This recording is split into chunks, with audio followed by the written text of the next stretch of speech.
At 79, David Gilmour, the legendary voice and guitar of Pink Floyd, faces a truth more painful than any note he's ever played. Behind the timeless solos and the glory of Comfortably Numb lies a life weighed down by loss, regret, and the shadows of a legacy too heavy to carry. Fans have celebrated his brilliance for decades, but the tragedy unfolding now is one few could have imagined. His story at this age is as haunting as the music that made him immortal. David Gilmour's story doesn't begin with chaos, shouting, or broken glass.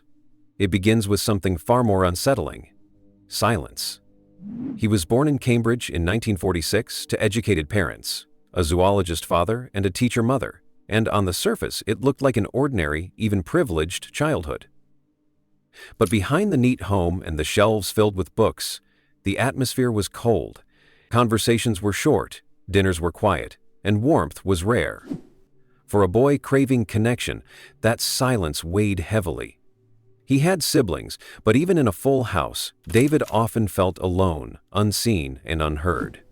Years later, he would describe that time as a kind of indifference that cut deeper than any harsh word ever could. At the age of 10, his mother handed him a guitar, not realizing she was placing in his hands the one thing that would give him a voice.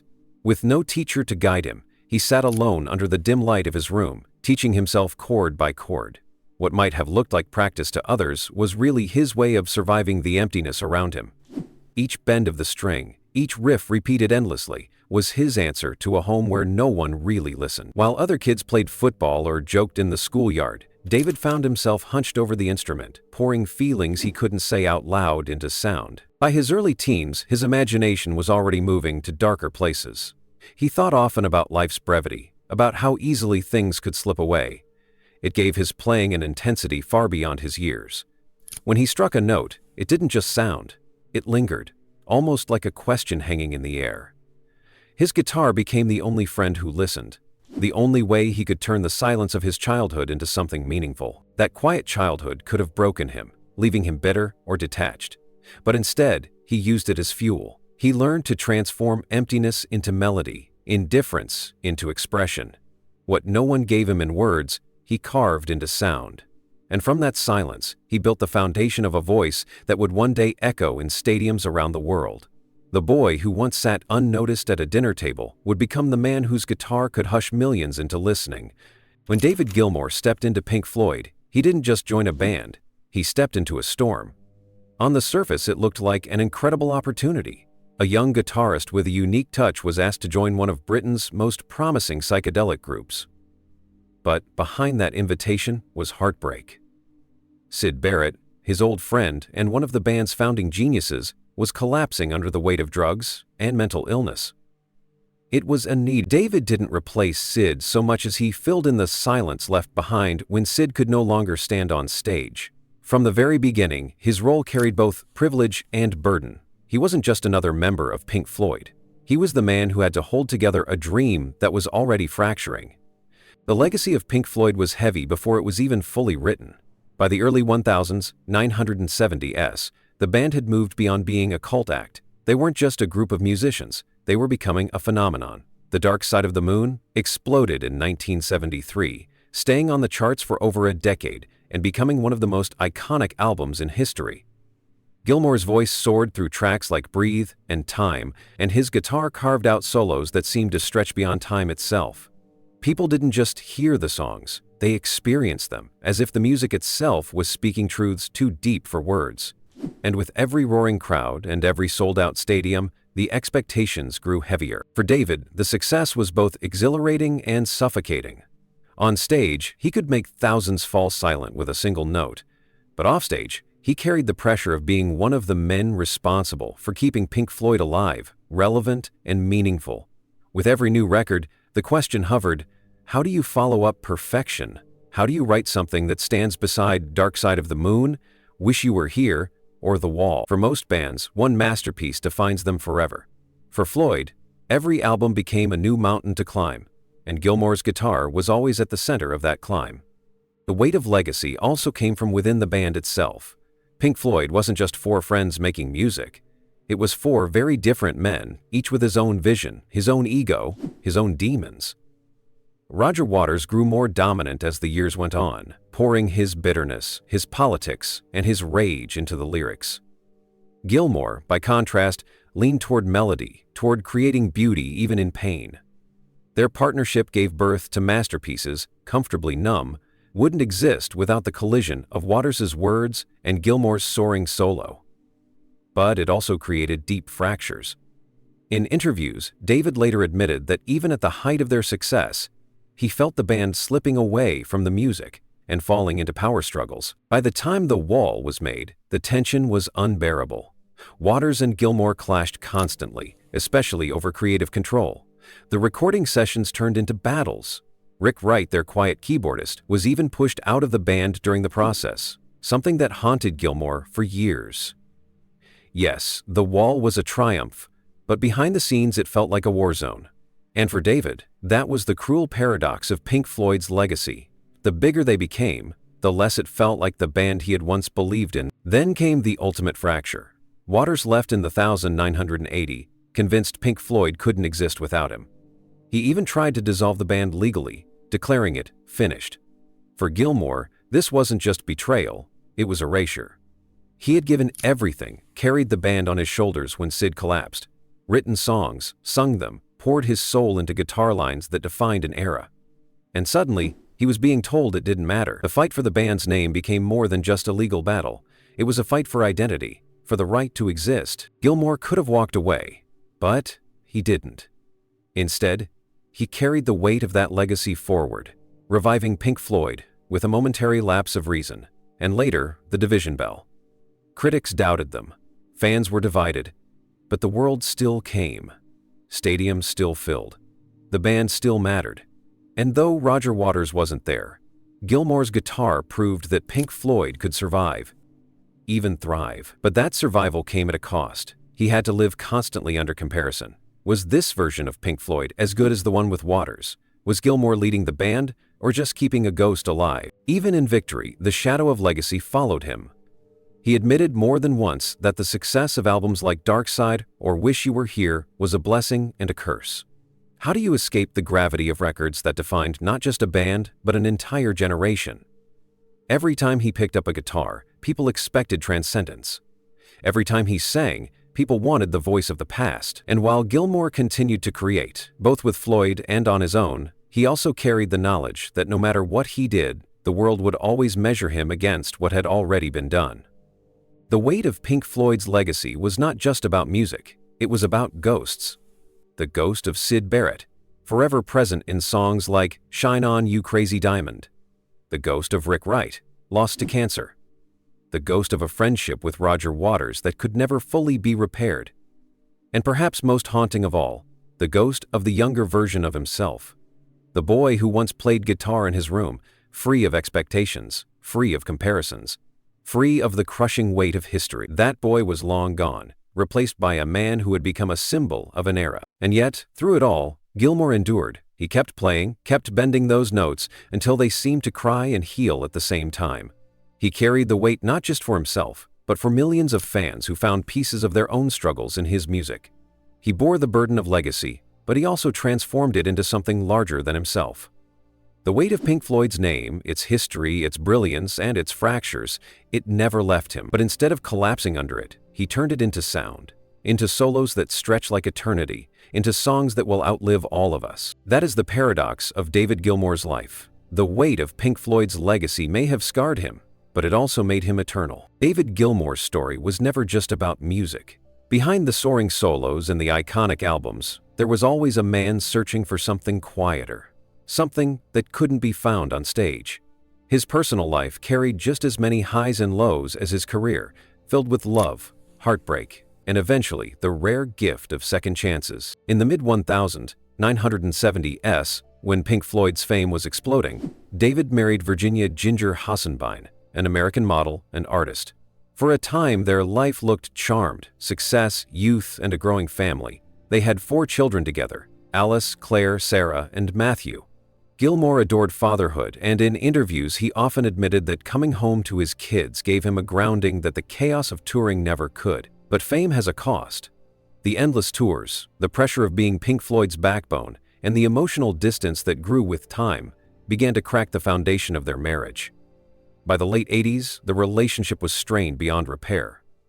When their marriage ended in 1990, it wasn't splashed across tabloids in scandal, but for Gilmour, it was devastating. He later admitted that losing his family life at the same time the band was splintering left him hollow, carrying regrets he rarely spoke about. For years afterward, he carried that weight. He had the applause of millions, but not the simple warmth of a stable home. Friends who saw him in those years described him as quieter, even withdrawn, a man who could command a stadium but struggled with the silence of an empty house. His children stayed primarily with Ginger, and although he remained involved, he missed the small moments, the noise of daily life, the bedtime rituals, the laughter at the table. It was a wound that lingered, a reminder that no amount of success could replace the loss of closeness. Then, in the early 1990s, a new chapter began. Gilmour met Polly Sampson, a novelist and journalist with a sharp mind and an artistic spirit. From the beginning, she wasn't drawn to him as a rock star, but as a man, someone carrying his own shadows and searching for balance. With Polly, things felt different. She wasn't intimidated by his fame or lost in his legend. Instead, she became a partner in every sense, both in life and in art.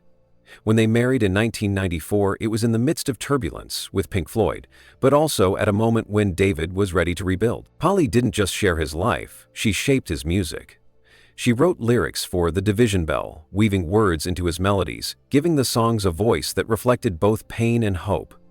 For Gilmour, this collaboration was healing. Music had always been his language, but now it was a shared one.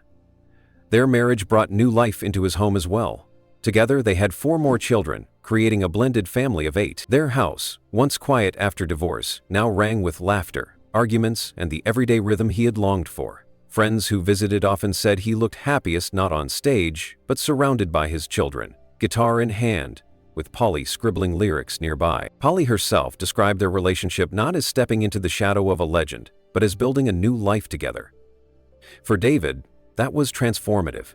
He had known what it was like to lose love, to watch a marriage collapse under the weight of distance and fame.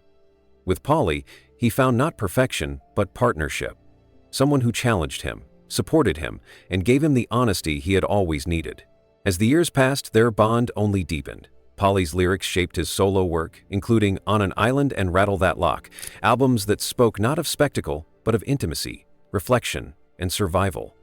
The songs carried the voice of a man who had endured storms, but found light again. Through Polly, David discovered that love wasn't just about passion, it was about steadiness, forgiveness, and the courage to begin again. Now, in his later years, surrounded by children and grandchildren, Gilmour reflects on his life with a quiet gratitude. He knows the pain of loss, the collapse of a marriage, the absence of friends gone too soon. But he also knows the power of second chances. With Polly, he built a home filled with music, warmth, and resilience. His story is not only about guitars and sold-out arenas, but about love lost, lessons learned, and the rare gift of finding peace when you least expect it. For David Gilmour, the music will always endure, but perhaps his greatest triumph is not a solo or an album. It's the second chance at love that allowed him to turn silence into song again. David Gilmour's story has always been about more than music. Yes, he was the guitarist whose notes could cut through time itself, whose solos could make stadiums fall into silence. But behind all of it was a man who carried both sound and silence inside him. His legacy isn't only built on albums that sold millions, or concerts that filled the world's biggest arenas. It's built on the way he learned to turn emptiness into beauty, grief into sound, and silence into a kind of truth people could feel in their bones. From the beginning, silence followed him. His childhood was not chaotic but muted, a house filled with intellect but lacking warmth. There was food on the table, books on the shelves, and parents who provided, but little laughter and even less tenderness. David often described those years as a kind of void, conversations without connection, a sense of belonging always just out of reach. It was in that silence that he found the guitar, given to him by his mother when he was 10. What seemed like a simple gift became the most important lifeline of his life. Alone in his room, under the glow of a small lamp, he bent strings until they cried, teaching himself to translate feelings he couldn't put into words. Each note became a voice he didn't otherwise have. That silence of his childhood became the foundation of his sound. Gilmour wasn't a flashy player. He didn't flood songs with noise.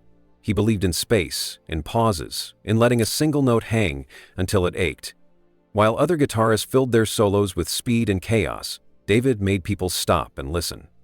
His style came directly from that early loneliness, the understanding that silence is not empty, but powerful. He learned that one note played with soul could be louder than 100 played without meaning. That's why his solos still hold people captive today. They're not just technical displays. They're pieces of his soul stretched into sound. But silence also carried shadows. When he joined Pink Floyd in the late 1960s, it was under painful circumstances.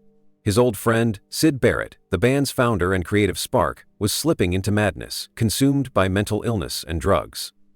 David wasn't just stepping into a role, he was watching his friend disappear. The way Syd stared through him, barely recognizing him, haunted David for years. When the band finally stopped picking Syd up for shows, it felt like a betrayal, one that David carried as guilt even as he rose to fame. For the world, he was the man who saved Pink Floyd. For David, he was the man who left a friend behind. That guilt bled into his music. Songs like Wish You Were Here and Shine On You Crazy Diamond were not just tributes. They were apologies carved into vinyl, a way of turning unbearable grief into melody. Through the 1970s, as Pink Floyd rose to global fame, David's sound became inseparable from the band's identity. Dark Side of the Moon was a phenomenon, but behind its success was David's ability to give voice to things words couldn't touch. His guitar lines in Time or Money, his vocals on Breathe, his aching interplay with Claire Torrey on The Great Gig in the Sky. These weren't just parts of a record. They were reminders that music could carry the weight of human experience in ways language never could. Millions bought the album, but what they really bought into was David's way of filling silence with something eternal. Yet even as the band's sound grew bigger, the silences within it grew heavier. The split with Roger Waters in the 1980s was brutal. Pink Floyd, once a brotherhood, fractured into lawsuits, bitterness, and public fights. David, who had once thrived in collaboration, found himself feeling erased in his own band, reduced to what he called a session player. When Waters left, declaring Pink Floyd dead, it felt like another betrayal. But once again, David turned silence into sound. He carried the band forward with a momentary lapse of reason and the division bell, proving that Pink Floyd wasn't just one man's vision. His guitar kept the legacy alive, but inside, he admitted, he often felt hollow. The music was soaring, but the personal cost was enormous. Outside the band, silence struck again with the loss of Richard Wright, the quiet keyboardist who had been David's closest ally in the band. When Wright died of cancer in 2008, David described it as one of the most painful losses of his life. For decades, Rick had been the man who balanced the chaos of Waters and the burden of leadership. Without him, David felt not only the loss of a friend, but the final breath of Pink Floyd as he had known it. Their last album, The Endless River, pieced together from Wright's recordings, was less a record than a farewell, a whisper across the divide. It wasn't made for fame or money. It was made for memory, for silence, for love. As David grew older, his legacy became about more than Pink Floyd. He stepped into his own as a solo artist, writing music that reflected his personal journey rather than the spectacle of stadium rock. On an Island and Rattle That Lock were intimate, reflective, filled with the presence of his wife Polly Sampson, whose lyrics gave him words when he couldn't find them himself. These albums weren't about chart dominance, they were about healing. They were the music of a man who had carried silence his whole life and finally learned to make peace with it. David also understood that legacy wasn't only about keeping, it was about giving.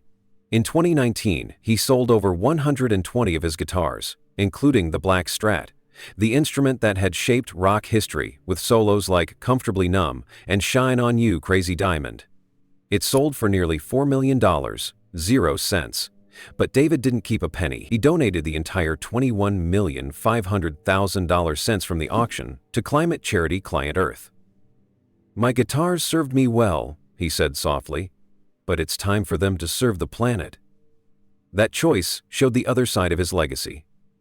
Not just sound, but silence. Not just music, but meaning. Now at 79, David Gilmour lives more quietly. He spends his days in Sussex with Polly, his children and grandchildren, Recording on the Astoria houseboat studio, he transformed into a floating sanctuary of sound.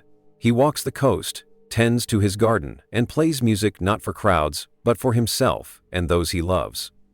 Yet when he steps on stage, even with white hair and slower movements, time seems to hold its breath.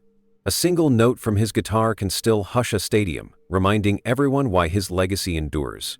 It isn't because of spectacle, it's because of honesty. David Gilmour's legacy is not just about the music he made, but about the way he taught us to listen, to hear silence not as emptiness but as space for meaning, to understand that grief can be transformed into beauty, to know that love, even when it comes after loss, can restore what once felt broken. His sound was born from silence, carried through storms, and now rests in a quieter kind of peace. And perhaps that is the truest measure of his life. He gave the world, not just songs, but reminders of what it means to be human. Fragile, resilient, grieving, and enduring. He bent silence into melody, and in doing so left behind a legacy that will echo long after the man himself is gone. David Gilmour's story is not only written in sound, but in silence, and together those two forces created music that will never fade.